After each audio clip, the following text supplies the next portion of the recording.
All right, we're back with Kyle. We are doing our ESPN 30 for 30 documentary series where we are kind of giving you the information on each particular documentary. We're letting you know what we think about it and letting you know where you can find it as well. The next one we're going to be doing is called The Bad Boys, and this one is all about the Detroit Pistons of the mid-'80s, late '80s, and early '90s. And Kyle, this was probably my favorite out of the three documentaries we are reviewing this evening. And I'm not really 100% sure why, because I hate the Pistons. I hated this version of the Pistons.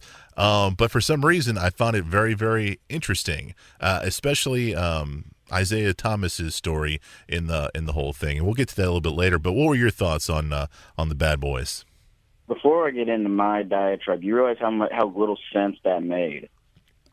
That you hate them, but it was your favorite, but you could not stand them. Out of the three that we're reviewing today, I thought it was an interesting subject. Okay, those teams were.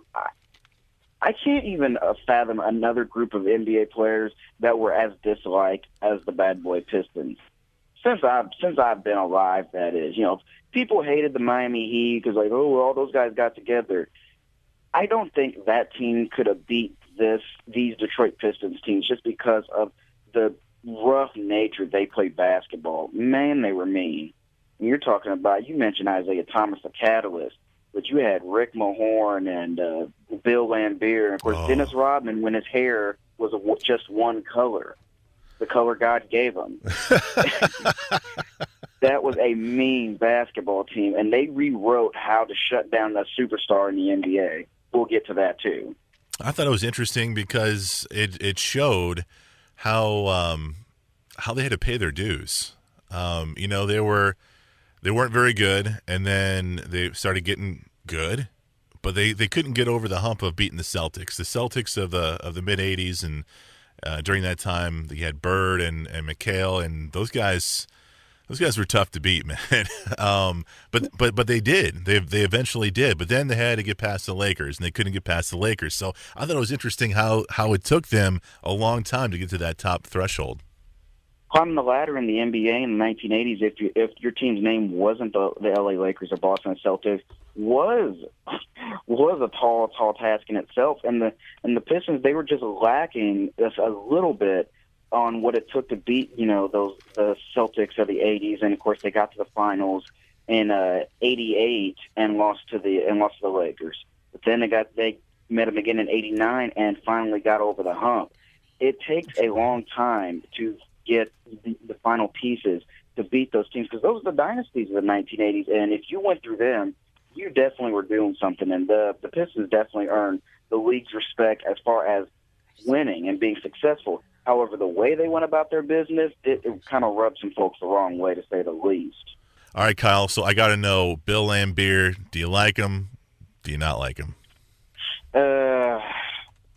Man, I was always on the fence about him because I could respect the way he carried himself on the court to a degree because the times were different. Come on, man. Come on.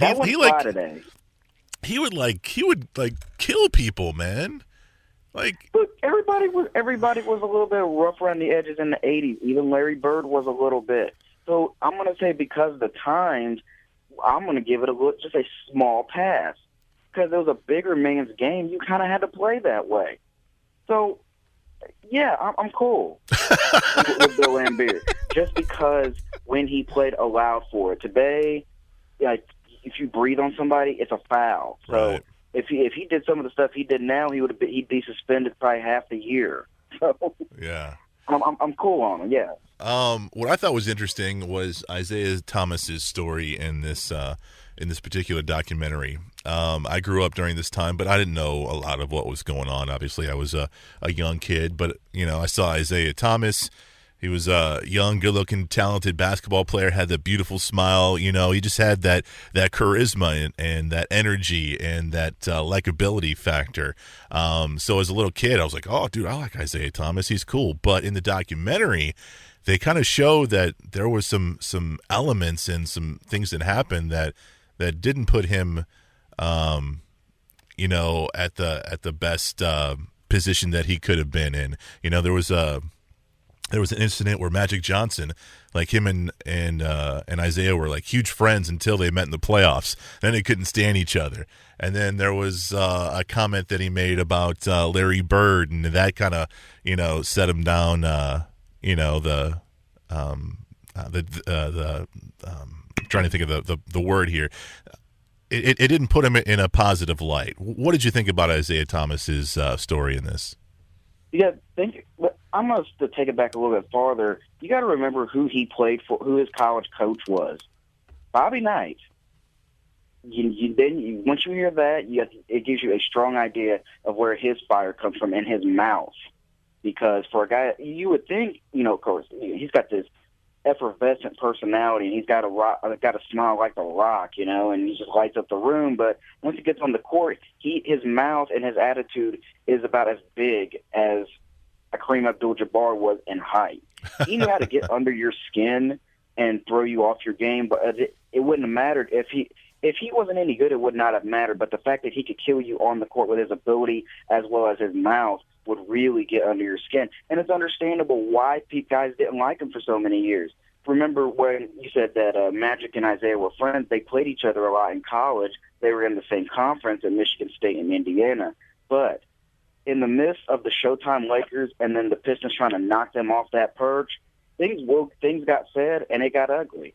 So it's understandable as to why, but I stem that back to the fact that he played for Bobby Knight in the 80s, and we all were in his temper was legendary. So that's kind of how I look at it too. And also, he's from Chicago, and you got to be tough coming from that city. And a lot of athletes who've come out of there don't necessarily come from the best, living situation. So tough guy, played a big game in a little man's body. And I think he had to play that way, and he had to act that way to survive in the league.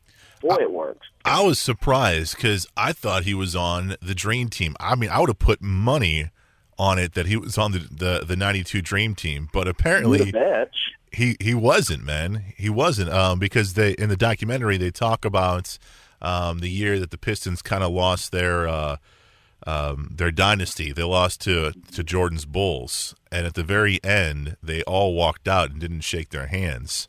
Yeah. And right after that, they said that Isaiah didn't play on the Dream Team. I was like, I could have swore he did, but I guess he didn't, man. And that's just crazy that Isaiah didn't play on the Dream Team, man. I'm still just astounded by that. The funniest thing about that, man, is his spot that was originally planned because the head coach of the Dream Team was Chuck Daly, who was the Pistons coach.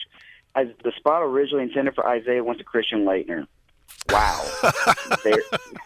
As Dukies, as Duke fans as we are, how's that blow your mind a little bit? That is pretty astounding. And also, Michael, the story's always been told that Michael didn't want to play with Isaiah because the wounds were still fresh from all of their wars in the late 80s and early 90s because, as you said, with the Pistons having to get over Magic and Larry Bird, Michael had to get over the Pistons just to get to the finals. Right. And they beat him up for a few years. They even basically wrote a book, How to Stop Michael Jordan, called The Jordan Rules. And it worked for about 3 years. You know who I like on the Bad Boys? Who's that? Joe, what is it? Joe Dumars. Oh, yeah. Yeah, that guy. That guy's amazing. I love him. All right, it's called... He was fantastic, yeah, no doubt. It's called Bad Boys. It's an ESPN 30 for 30 documentary. You can find it streaming on Netflix. Coming up after the break, we're going to do this magic moment about Shaq and Penny Hardaway. It's next on KWOC.